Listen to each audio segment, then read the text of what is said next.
이색규정전하고 같이 연계될 수 있는 작품이 만복사 저폭이에요. 얘네들의 공통점이 뭐냐면 산 사람과 죽은 사람의 만남이라는 거야. 근데 만복사 저폭이는 만복사라는 절에서 부처님하고 저포놀이를 한 거야. 저포. 뭐 요즘으로 치면 무슨 내기 한 판을 했어요. 장기두기.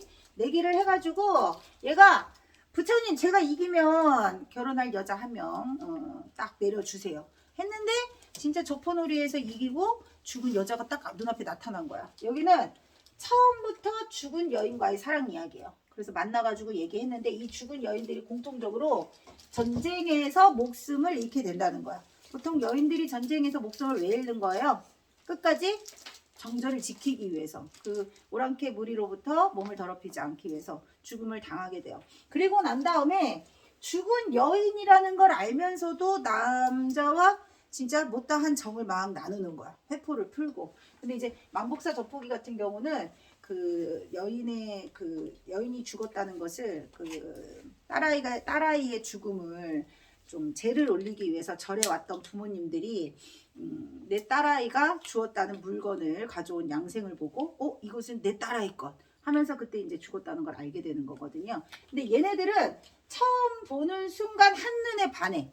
이생이 담장을 엿보다 이런 뜻이거든요. 담장을 엿본 이생이 최여인에게 한눈에 반해가지고 둘은 사랑에 빠져. 근데 부모님들이 막 반대를 하는 거야. 근데 이 부모 반대를 보통은 다들 여성들이 어떻게든 설득을 해가지고 저는 그 사람 없으면 안 돼요 하고서 막 죽음을 불사하고 어떻게 합니까? 적극적으로 자신의 사랑을 성취하기 위해서 막 부모님들을 설득을 하게 되고, 그러면 이제 두 사람이 결혼을 하게 돼. 결혼을 했는데 또 다른 시련이 닥치는 거죠. 홍건적의 난이라든지 이런 전쟁이 닥치게 되고 또 이별을 하게 됩니다. 근데 이승에서 못다한 인연을 결코 잊을 수가 없어서, 아니면 하늘에서 너는 아직 올 때가 안 됐어. 그래서 이제 말미를 주는 겁니다. 그렇게 행복한 나날을 또 잠시 보내. 그랬음에도 불구하고 이렇게 죽음까지도 갈라놓지 못한 이들의 사랑이 결국은 영원한 이별을 맞는 것으로 새드 엔딩으로 끝나요. 그 얘기는 뭐냐면 이승과 저승의 경계를 인간이 허물 수 없는 건 운명입니다. 자, 선생님이 늘 항상 얘기했잖아요. 운명이기 때문에 이들은 어떻게 해야 돼? 받아들일 수밖에 없어. 저승으로 가야 하는 홀령이 이승에 오랫동안 머무면 악기가 되어서 인간 세상을 환란에 빠뜨린다고 했잖아요. 그래서 이 경계는 인간의 힘으로 허물 수 없는 거기 때문에 새드 엔딩으로 끝나는 거고, 김시습 작품은 대부분 남주가 여주가 죽고 난 다음에 뭐 흔적도 없이 사라지거나 아니면 죽게 되거나 이런 식으로 두 사람의 이루어지지 않는 사랑을 슬퍼하는 남자 이야기가 좀 많이 나와요. 그건 뭐죠? 김시습이 단종 때 생육신 중에 한 명이었어요. 그래서 순수하고 변치 않는 사랑을 갈구했고, 그의 그런 어떤 많은 정치적 신념 같은 것들을 담아서 문집으로 책을 엮어내게 됩니다. 그래서 금오신화라는 책 속에 자신이 소망하는 사랑 이야기, 정치적인 소망 이런 것들을 많이 담고 있다는 거. 자, 앞부분 줄거리를 보세요. 앞부분 줄거리. 자, 송도 배경입니다. 송도. 지금의 이제 개성이죠. 고려 수도 송도에 이생이라는 총각이 담장 넘어 최랑이라는 처녀를 엿보다가 사랑에 빠지게 된다. 첫 만남이에요. 우연히 만난 거야. 담장 넘어 엿보다가. 보통 남자들한테 생을 붙이면 이선비라는 뜻이에요. 이선비, 뭐 이선생, 뭐 이런 식으로. 그 다음 여자한테 랑을 보내면 최씨 아가씨, 뭐 이런 뜻입니다. 호칭이에요, 호칭. 고전문화 호칭. 서로 사랑을 주고받게 되면서 인연을 맺죠. 그러나 이생의 부모가 둘 사이를 반대한다. 자, 첫 번째 실은 부모의 반대. 그 다음 채랑은 알아듣게 되고요. 알아놓은 딸을 위해 채랑의 부모가 노력하여 결국 두 사람은 혼인을 하고 부부로서 행복한 삶을 이어갑니다. 그러나 얼마 지나지 않아 고려 공민왕 10년에 홍건적의 난이 일어난다. 두 번째 시련, 홍건적의 난. 책 봐. 자, 이생은 가족을 데리고 궁벽한 산바랑에 숨었어요. 전쟁이 나고 숨었어. 그런데 한 도적이 칼을 빼어들고 이생 가족의 뒤를 쫓아왔어요. 이생은 내달려서 겨우 위기를 모면했으나 부인은 도적에게 사로잡히고 맙니다. 도적이 부인을 겁탈하려 하자 여인은 크게 꾸짖었다. 호기야, 호기. 이 악기 같은 놈들아, 이런 뜻이에요. 호자가 붙으면 오랑캐 호자입니다. 오랑캐들을 이 나쁜 악기 새끼들아, 나를 죽여 씹어 먹어라. 차라리 죽어서 승량이와 이리의 뱃속에 들어갈 망정 어찌 개돼지와 같은 놈의 배필이 되겠느냐 하면서 도적은 놓아여 여인을 한 칼에 죽이고 살을 발라대었다. 홍건적의 침입으로 몸을 지키다가 죽음을 맞이하게 된 최랑. 자, 이생은 긴 풀이 우거져 있는 들에 숨어서 간신히 남은 목숨을 보존하였어요. 한참 뒤 도적의 무리가 떠났다는 소식을 듣고는 이생은 부모님이 살던 옛집을 찾아갔어요. 그러나 집은 이미 불타버리고 없었고 다시 이생은 여인의 집에 가보았고요. 거기에는 행랑채만 횡하게 남았고 집안에는 쥐들이 우글거리고 새들만 지저귀일 뿐이었다. 자, 집에 가보니 전쟁으로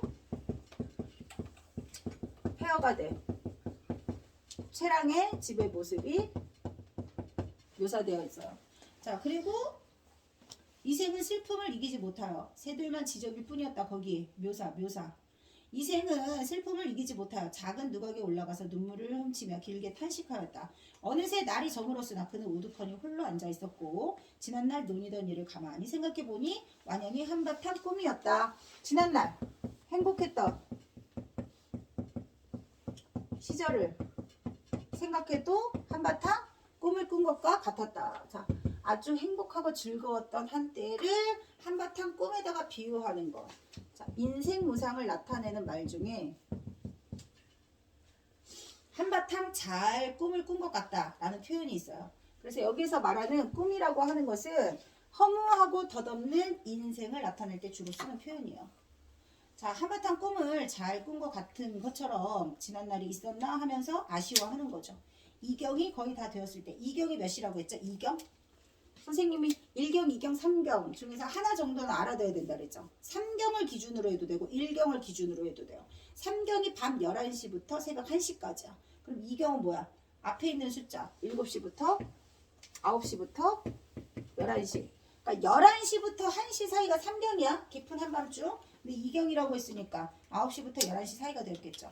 다른 희미한 빛을 토하여 그 빛이 지붕과 들보를 비추었다. 그때였다. 멀리 낭하에서 긴 복도 저쪽에서 발자국 소리가 차츰 들려왔어요. 그 소리는 먼 데서부터 차차 가까워졌고 다 이르러 왔구나 싶을 때 보니 그것은 바로 최연이었습니다. 이생은 이미 줄쳐. 이생은 그녀가 이미 죽었다는 사실을 잘 알고 있었다. 이미 죽은 걸 알아요. 전쟁 중에 헤어졌기 때문에.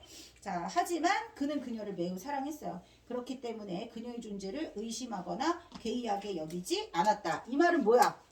죽은 헐령이어도 상관없다. 아까 주제가 뭐라고 그랬죠? 죽음 따위 우리 사랑을 가로막을 수 없다. 죽음은 우리의 사랑을 가로막을 수 없다. 절절한 사랑을 하고 있는 이생의 마음을 나타내는 거야. 이미 알고도 인정하지 않는 거죠. 그래서 이 최랑이 헐령으로 왔는데도 얘가 죽었다는 걸 인정하고 싶지 않은 거야. 그래서 대뜸 물었다. 어디로 피라나요? 목숨을 보존하였소? 여인은 이생의 손을 움켜잡고 한바탕 통곡하더니 차례차례 이야기하였다. 차례차례 이야기한 내용을 밑에 A 여기 이렇게 쭉 열거해놨죠. 최랑의 입을 통해서 그간의 행적을 요약적으로 제시해준다. 사건 진행 속도감 있게 진행하려고 우리가 헤어지고 난 다음에 이런 여차한 일이 있었습니다. 요약적 진술이야. 요약적 진술. 저는 장차 그대와 함께 전원의 거처로 돌아가 100년을 함께 늙으려 하였는데 어찌 생각이나 했겠습니까? 뜻밖에도 갑자기 꺾여 구렁에 몸뚱이가 구르게 되다니요. 하지만 끝내 이리와 실랑 같은 놈에게 이리와 실랑 같은 놈들은 아까 그 호적의 무리들 혹이 있죠. 오랑캐 무리를 말하는 거예요. 몸을 내맡기지 않고 진흙탕에서 육신이 찢김을 스스로 택하였어요. 이건 뭡니까? 정조와 절개를 지키기 위해서 저는 목숨을 버렸어요. 이렇게 여인의 정절과 지조를 굉장히 중요하게 생각하는 당시 사회적 분위기를 알 수 있어요. 그 얘기 있잖아. 유교적 관습에 따라 여인이 끝까지 절개를 지키는 것을 매우 자랑스러운 일로 생각했고 그것 때문에 핍박받던 여인들의 삶이 당시에 얼마나 많았는지 알 수 있어. 종용한다고 했잖아요. 그건 정말로 천성이 그렇게 한 것이지 사람의 정으로는 차마 할 수 있는 일이 아니었죠. 그러나 그대와 궁벽한 상골에서 헤어진 후로 끝내 짝을 잃고 외따로 날아가는 세기 신세가 된 것이 한스러웠습니다. 집도 없어지고 어머니도 돌아가셔서 고단한 홍백을 의지할 곳이 없기에 서글프지만 저리는 귀중하고 목숨은 가벼움으로 여기 봐봐. 저리는 귀중하고 목숨은 가볍다. 저리를 위해서라면 목숨 따위 버릴 수 있다. 이것도 마찬가지야. 정절을 중요하게 생각했다. 쇠잔한 몸뚱이가 치욕을 면한 것만 다행이라고 여겼죠. 누가 조각조각 찢어진 식은 재 같은 제 마음을 불쌍히 여겨주겠습니까? 잘게 끊어진 썩은 창자를 그저 모아두었을 따름이오라. 해골은 줄치세요. 해골은 들판에 내던져졌고 간담은 땅에 버려져 흙먼지를 덮어 쓰고 있어요. 죽음을 암시하는 겁니다. 제 시신을 이렇게 함부로 흐트러져 있는 것을 좀 수습해 달라고 얘기하고 싶은 거예요.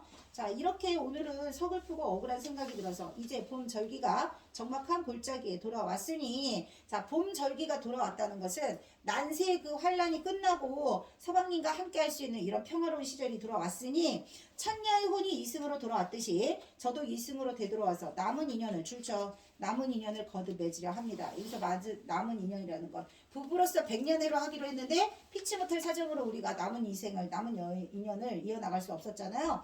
그대와 저는 3세의 깊은 인연. 3세가 뭐라고 그랬죠? 3세. 전생, 현생, 내세. 불교에서 말하는 3세. 전생, 현생, 다음생. 그러니까 이제 전생의 인연으로 현생에 우리가 뭐가 됐어? 부부의 연을 맺게 된 거잖아요. 그러니까 이렇게 3생의 깊은 인연이 이어져서 오늘날 부부가 되었는데, 넘기세요.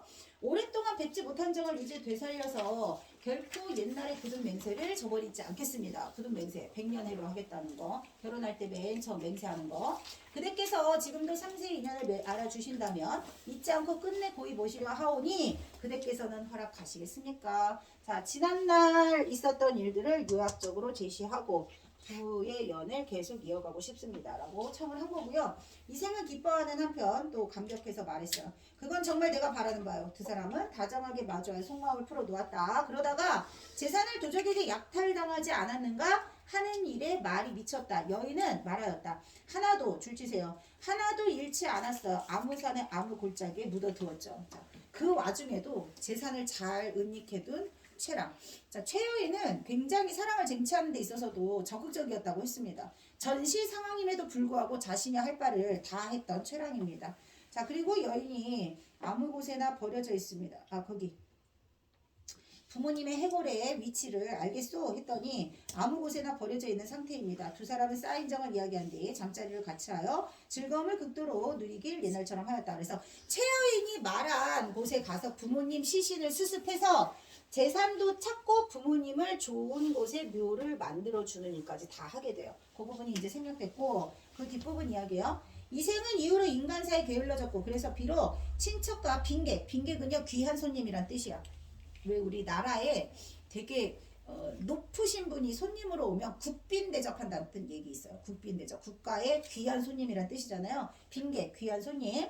길 흉사에 할애하고 조문해야 하는 경우가 있더라도 문을 걸어 잠그고 밖에 나가지 않았어요. 자, 최랑과 함께 한 뒤로 이생은 두문불출했다. 세상과 인연을 끊고 속세의 연을 다 끊고 최랑과 즐거운 한때를 계속 보냈다. 그리고는 금슬이 너무 좋아서 얘네들이 서로 시를 짓고 시를 화답하고 이러면서 지냈어요. 그러다가 둘이 서로 지었던 시 중에 한 편을 마지막에 이제 시로 제시하고 그렇게 마무리되는 내용이에요. 자, 서너 해가 흘렀습니다. 어느 날 저녁에 여인은 이생에게 말했습니다. 3번이나 가약을 맺었습니다. 3번. 자, 3번은 첫 번째, 이생이 담을 넘은 거. 최여인을 보고 너무 반해가지고 담을 넘은 거예요. 첫 번째 만남. 그 다음 두 번째는 뭐죠? 부모님 허락을 결국 받아냈지. 결혼을 했어요. 그 다음 세 번째는 뭐예요? 죽었지만 환신해서. 자, 첫 번째는 담장 넘어. 그 다음 두 번째는 결국은 우여곡절 끝에 결혼을 승낙 받았어요. 그 다음 세 번째는 제가 저승으로 가지 못한 이유. 아직 서방님과의 못다한 정을 나누려고 이렇게 3번의 인연을 맺었습니다. 3번이나 가약을 맺었고 세상 일은 어긋나기만 하네요. 즐거움을 다 누리기 전에 슬픈 이별이 갑자기 닥쳐오니 즐거움이 닿으면 슬픔이 올 것이다. 세상 만사 흥진비례라고 했던가요? 흥한 것이 다하니 서방님과 이렇게 즐거운 한때를 다 보내고 나니 이제 우리가 헤어질 슬픈 이별의 시간이 다가오고 있어요. 이제는 우리가 헤어져야 할 시간 이거예요. 그러면서 울음을 터뜨리니까 이생이 물렀어요. 어찌로 저승길의 운수는 피할 수가 없습니다. 줄 치세요. 저승길의 운수는 피할 수가 없습니다. 자, 이 얘기는 뭐냐면 천지께서 저와 그대의 연분이 아직 끊어지지 않았고 1번 연분이 끊어지지 않았다. 그 다음 아무 죄장이 없음. 2번 죄장이 없다는 것은 아무런 죄악을 저지른 바가 없어서. 그래서 환체를 빌려주어 그대와 함께 잠시 동그라미죠. 잠시 시름을 풀고 애간장을 끊도록 했던 거죠. 그러니까 옥한상제께서 천재께서 우리의 만남을 허락한 건 첫 번째 내가 죄가 없어. 두 번째 우리의 인연은 아직 끝나지 않아서. 하지만 오랫동안 줄치세요. 오랫동안 인간 세상에 머물러 있으면 이승 사람을 현혹할 수는 없죠.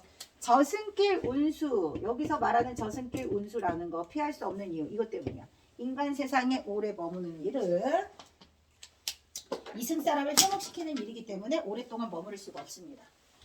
자, 그래서 이렇게 시를 옥무춘 한 곡을 노래하면서 수를 권했어요. 자, 내용을 보시면 삽입시 내용을 보시오. 전장의 창과 방패가 시야에 가득 어지러운 것. 자, 홍건적의 난이 일어났던 때를 말하는 겁니다. 전쟁 당시. 옥꽃을 부서지고 꽃잎은 날며 원앙도 짝을 잇네. 우리는 뭐 했다? 이별했다. 자, 전쟁이 일어났어요. 우리는 이별을 했습니다. 삽입시의 의미 빨리 잘 보세요. 자, 비유적으로 원앙이 부부를 말하는 거예요. 그 다음에 옥고슬이 부서졌다는 것은 전쟁 중에 내가 죽음을 맞이하게 되었다는 뜻이고, 낭자하게 흩어진 해골 누가 묻어주랴. 내 해골 여기저기 흩어져 있는데 누가 묻어주겠느냐. 이 피에 젖어 떠도는 영혼은 하소연할 사람이 없구나. 고당에 무산선녀 한 번 내려온 뒤로 무산선녀 동그라미.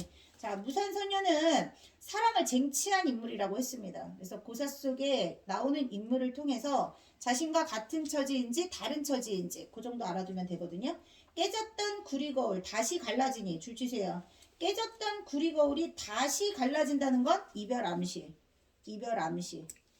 자, 마음만 쓰려라. 아, 슬프구나. 이제 작별하면 둘 다 아득하여. 이제 작별하면 둘 다 아득하다는 건 우리의 이별이 이제는 영원한 이별이야. 이유는 이승사람과 저승사람이 영원할 수 없기 때문에. 천상과 인간 사이 소식이 막히게 될 것이다. 자, 그러니까 무산선녀로 한번 내려와서 서방님과 즐거운 한때를 보냈습니다. 하지만 우리는 이제 헤어져야 합니다. 보통 삽입시가 나오면 삽입시에서 말하는 사건이 나와요. 중심 사건. 근데 이 사건이 그간에 있었던 일을 요약해 줄 때도 있고 또는 앞으로 벌어질 일을 암시해 줄 때도 있어요.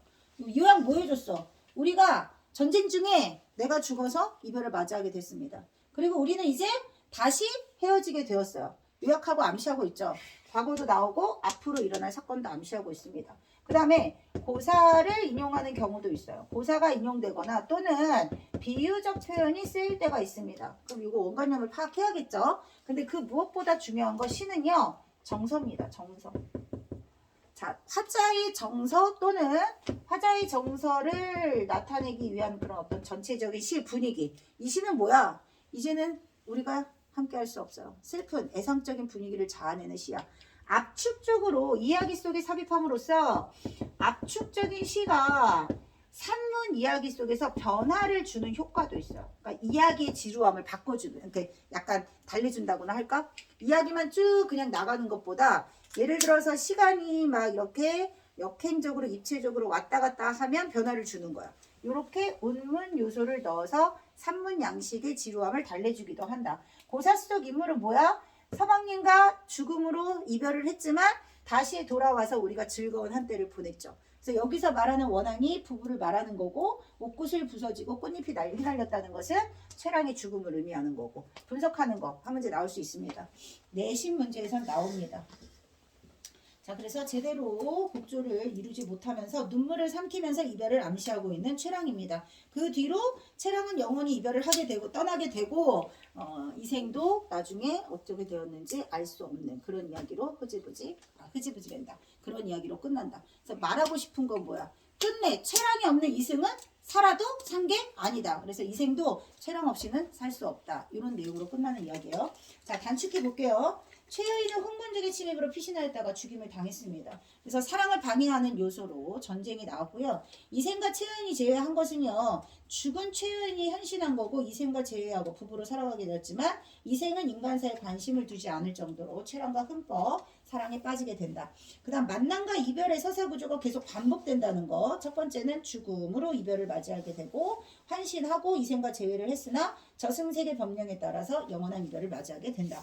117쪽 1번. 자, 적절하지 않은 것은 3번 풍자 없고요. 일반적으로 고전소설은 거의 대부분 시간의 흐름입니다. 그 다음 대화가 많이 나온다는 거. 대화 동그라미, 정보 제공 동그라미.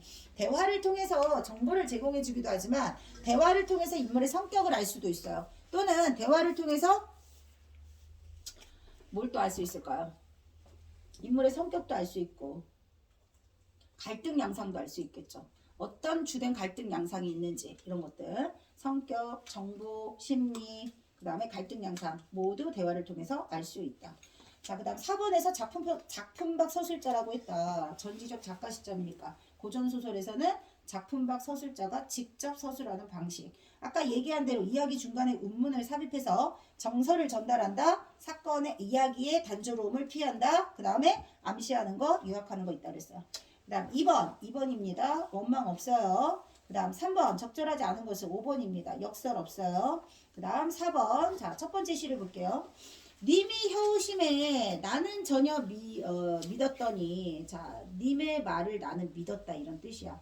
날 사랑하던 정을 네 손에 옮기신 거 줄쳐. 날 사랑하던 사람이 다른 사람한테 마음을 주었다 이런 뜻이야. 님의 변심입니다. 나를 사랑한다더니 네 손대 옮기신 거. 그 마음 어디로 간 겁니까? 처음에 미시던 것이면 미다가 무슨 뜻이라고 했어요? 미다. 그거는 움직이다. 그 아니 밀세 거기 위다고.